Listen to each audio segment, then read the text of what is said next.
Kauna-unahang pagkakataon sa telebisyon ang pagtitipon ng mga opisyal na alalayo sa pagkapangulo. Bakit nararapat kayo mag-intigalang ng ating resulta?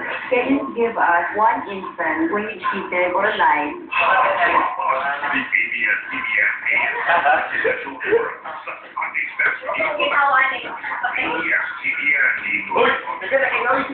What fight or lost? Did you say go first?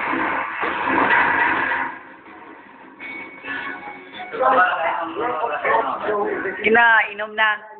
Ay, kinalaman sa trabaho ang pagkakapas lang ito. Lalo pa nga, hindi naman sa bahagi sa paggawa ng desisyon ng Bili ni video sa halipa. Mas posible raw na binisima si Joel ng kanyang naging kaseksyon. Pero saan niya ba hahantong ang